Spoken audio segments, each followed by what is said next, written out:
Como nos tornamos seres sexuados?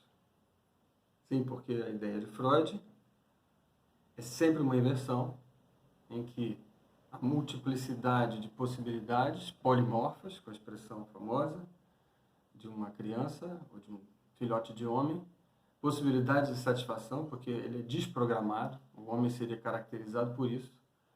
Ele é de todos os animais um que foi se entrando numa espécie de necessidade de um apoio da cultura, a ponto em que ele se perdeu da programação, tem os restos de programação, mas o que tem mesmo é uma cultura que programa. Então, pode tudo, pansexual na origem, ou nem sexual, pansatisfaccional, e dependendo do cuidador, dependendo do ambiente, a coisa vai se moldando. Então, é uma construção de uma sexualidade. Em outros termos mais grosseiros, nem o sexo é programado, não é só o gênero. O sexo também é o que se chama, essa oposição entre sexo e gênero, para Freud se esvazia, como também para Foucault, como também para Simone de Beauvoir, como para Judith Butler. O próprio sexo também é um artefato cultural para o homem. Essa polaridade homem-mulher também é uma construção. Mas todos dizem, mas como assim?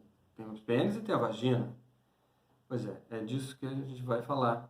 Freud supõe, na sua teoria, para que possa trabalhar com o que ele faz, do modo como ele trabalha, é preciso supor que na origem não tem nem isso. Isso também vai ser construído. Lembrem que, para que isso se pense assim, é alguém que foi trabalhar com aqueles que eram desorganizados, ou que, digamos, essa organização que se constrói se bagunçava, e quando você vai investigando, quando deixa a pessoa falar, você encontra lá no fundo a maior confusão. E essa ideia de que lá no fundo é a maior confusão é que faz Freud então inverter, e em vez de pensar que o que temos é uma organização de base que vai se desorganizando pela cultura, uma linguagem correta da ternura angelical ou mesmo animal, mas regrada, vai se desorganizando pela cultura, é o contrário. É a cultura que vai dar um mínimo de organização. Isso é a teoria que ele usa, então ele pega aquele que ele chama os neuróticos na época e diz, primeiro, esses neuróticos não são tão diferentes do que chamado normal e, inclusive, as crianças mostram mais ainda como é essa base.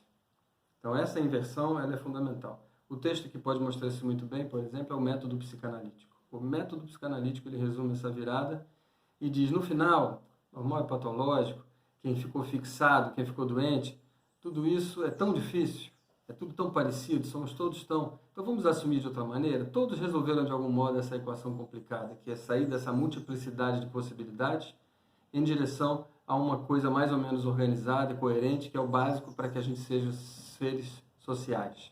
Então vamos dizer que todo mundo chegou mais ou menos no seu equilíbrio. A questão é como refazer esse equilíbrio, como reconfigurar alguma coisa, no sentido em que alguém possa estar melhor na vida. Sejamos nesse aspecto mais pragmáticos, ele diz. Mas cuidado, pragmático não é seu cliente satisfeito ou dinheiro de volta. Não é o paciente que vai dizer estou bem. Mas aí a definição famosa de Freud, quando ele tiver restaurado a capacidade de amar e trabalhar, como ficou conhecido, mas que na verdade o que ele diz é que ele estiver capaz de render e capaz de ganhar satisfação, ou capaz de rendimento e de gozo, aí a gente pode considerar. Então vem que Freud abandona um pouco para esse nosso trabalho a ideia, esses parâmetros que todos precisam tanto e querem tanto quando vão procurar o psi. Eu quero saber o que eu tenho de ruim. Aí vai ganhar um rótulo de uma sigla, você tem TDAH e a pessoa fica em paz. O trabalho do analista é o contrário, e para isso você precisa de uma teoria ao contrário. Não tem o normal e o patológico. Tem normais e patológicos variados em uma tensão entre o inconsciente e o eu, dentro desse aparato psíquico. Bom, com essa introdução toda, vamos para a ideia. Eu quero apresentar rapidamente, recapitular, o percurso que Freud vai propor de esse serzinho em direção a uma espécie de normatização sexuada. Então, normatização, no sentido que faz parte de alguma coisa que segue alguns parâmetros coerentes, que não é qualquer coisa a qualquer momento, e que compõe com o laço social justamente por isso. Sexuada, porque essa normatização não é uma normatização superestrutural, ela é conjuntural, ela é construindo o próprio corpo, o próprio modo de ter prazer, então é a conformação de si mesmo.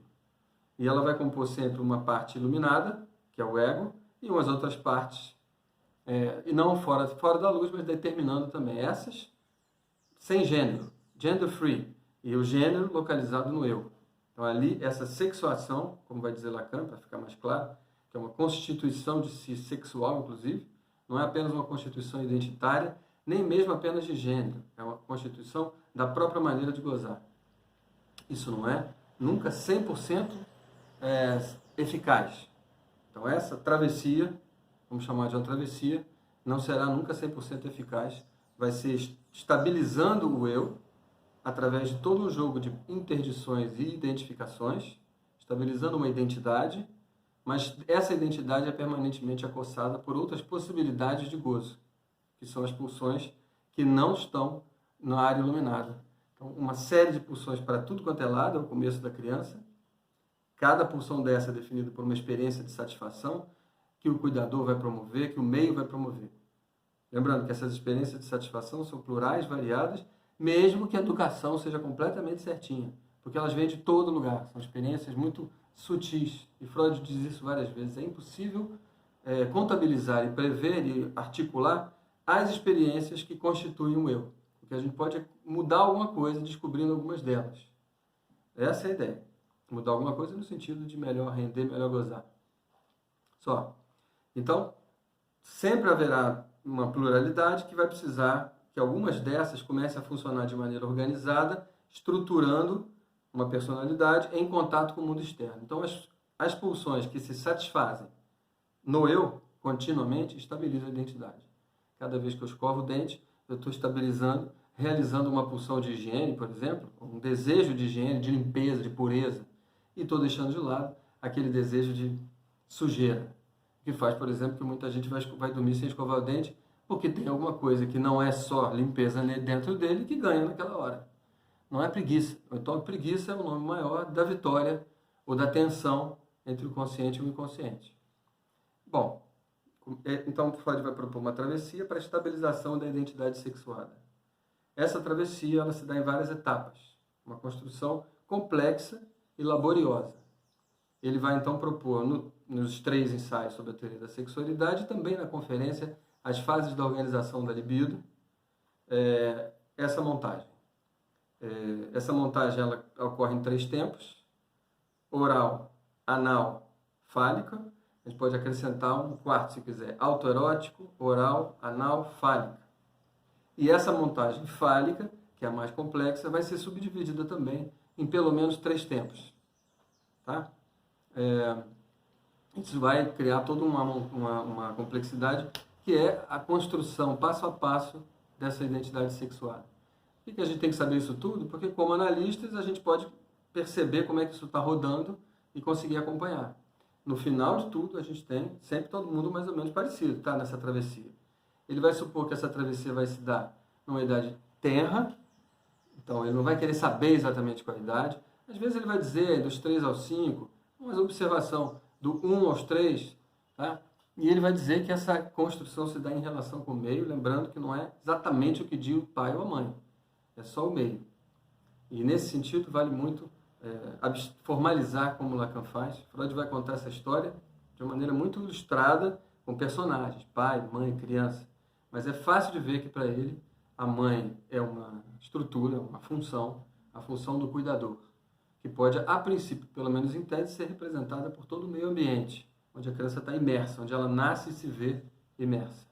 E a função paterna é o que está fora desse ambiente, mas para o qual esse ambiente, com relação ao qual esse ambiente se refere, se constitui, se estrutura também. Então tem a mãe é quem cuida, é onde eu estou, e o pai é o lugar que vem, que vai e que orienta o trabalho dessa mãe. É para onde eu vou.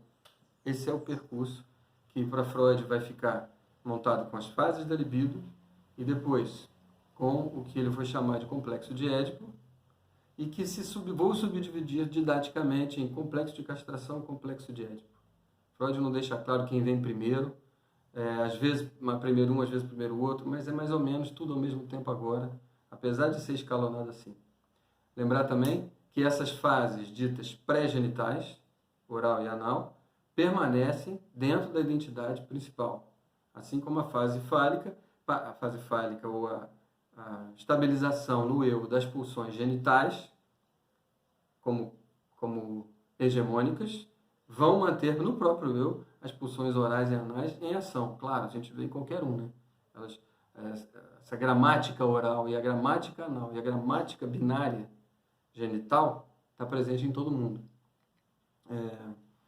E, ao mesmo tempo, além disso, toda uma série de pulsões fora do eu, que essas não são nem orais, nem anais, genitais, podem ser outras.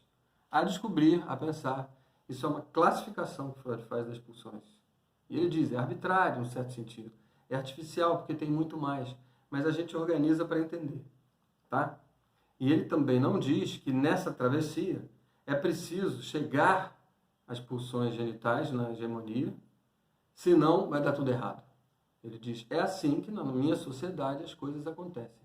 A partir do momento em que se chega ao exercício mais ou menos estabilizado das pulsões genitais no eu, todo mundo em volta, isso acontece na criança, essa passagem de 3 etapas, todo mundo em volta diz que bom, ela agora é um serzinho que eu reconheço, que eu considero que é uma criança funcional, e aí para-se de ficar uma interação muito exagerada entre o meio, a criança se estabiliza e ela entra no que Freud chama de fase de latência.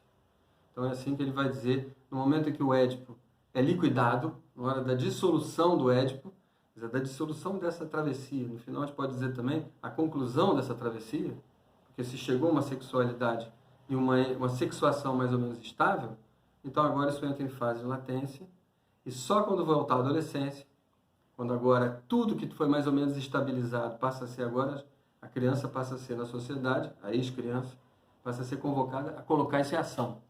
Uma coisa é, quando conclui o Édipo na infância, você tem todos os instrumentos, você já é um serzinho capaz de agir na sociedade como todo mundo. Então se acalmam as coisas, ele e ela começa esse serzinho a se estabilizar e começar aprendizados. Aí que a coisa vai ficando cada vez mais definida. Quando chega na adolescência, a princípio, chamado a agir. Aí toda uma confusão de novo e a coisa entra em ação. Esse é o desenvolvimento sexual identitário clássico na sociedade clássica de Freud. Lembrando que ele não disse que esse desenvolvimento é o correto, nem é o bom. Ele disse que acontece com a grande maioria das pessoas, de alguma maneira, no final desse primeiro percurso edipiano, ele está estabilizado entre o contínuo feito de 2 polos, dito masculino, dito feminino. Esse é o binário de base. Essas são as pulsões genitais. As pulsões genitais para Freud são duais. Tem um e o outro. Tem o côncavo e o convexo. E é esse trabalho que ele vai tentar descrever como é que se chega nisso no complexo de castração e de Édipo. Tá? Uma vez chegando lá, você tem, então, no principal da identidade, uma tendência a um ou outro, sempre com combinações dos dois. Porque aí ele vai trazer todo um tema que vem a percorrer toda essa discussão, que é da bissexualidade congênita. Cuidado, congênito aqui não quer dizer que é biológico. Lembra lá no começo? Não tem nada biológico. O biológico é a espécie de possibilidade plural de satisfação só. Então, não vai ter uma bissexualidade de nascença. Mas ele quer dizer que é uma bissexualidade que está sempre ali, mesmo no eu. Mesmo quando eu tiver definido que eu estou num do lado, mesmo que eu esteja completamente num polo, o outro polo está presente. Sem contar todas as pulsões que estão no inconsciente, que não tem nem, às vezes, necessariamente a ver com esse polo. Tá? Não quer dizer que só hajam 3 tipos de pulsão, oral, anal e fálica. Bom, que 3 tipos? As pulsões orais, canibais, devoração, tudo ou nada. Criança, o objeto. Isso vai se apoiar ou vai nascer no objeto nutricional, mas vai embora para tudo quanto é lugar. E desde o momento do nutricional, o seio já é também um objeto de sugar, chupar, e nesse sentido de prazer. Então, isso tudo vai acontecendo assim, tudo ao mesmo tempo agora. Mas há um predomínio da pulsão oral, porque o adulto quer, o meio quer que a criança se alimente. Então, todas as manifestações, digamos, de satisfação envolvendo devoração, deglutição, engolir, acabar com a coisa, vão ser privilegiadas. Até o momento que o adulto fala, chega, você tem que se conter agora, não pode ser só uma boca aberta. E começam outras experiências de satisfação e outras pulsões a serem privilegiadas, investidas de libido. São aquelas do controle, da contenção. Mas o controle e a contenção não vai se fazer como vazio. Para Freud não tem nunca uma satisfação do vazio. Como ele diz também, não tem nunca uma satisfação puramente passiva. A passividade é sempre um pouco ativa. Então, como é que eu vou imaginar uma satisfação do vazio? Tem que ter um objeto. Então, é um objeto que eu perco, um objeto que eu entrego, um objeto que eu dou. E aí a fenomenologia do presentear ou da relação com as fezes da criança que vai ser, e com o dinheiro, é que vai ser privilegiada por Freud. Então, privilégio nesse momento das pulsões anais. As pulsões anais vão ser então de controle e de uma espécie de... Tem disputa, mas não é de poder. É um objeto que está entre dois, e que vai, que vem, que eu dou, que eu pego de volta. Tá? Dá para imaginar bem a psicologia do avarento? Ele empresta o dinheiro para que o outro fique devendo, e ele não quer, na verdade, que o outro pague. É uma dívida que tem que ficar acontecendo. E que Freud vai desenvolver muito como caráter e erotismo anal, o sádico anal, na neurose obsessiva. Mas isso estamos passando, como já visto, que a gente tem que chegar no fálico. Então, chegou agora predomínio do controle, agora vai entrar no fálico.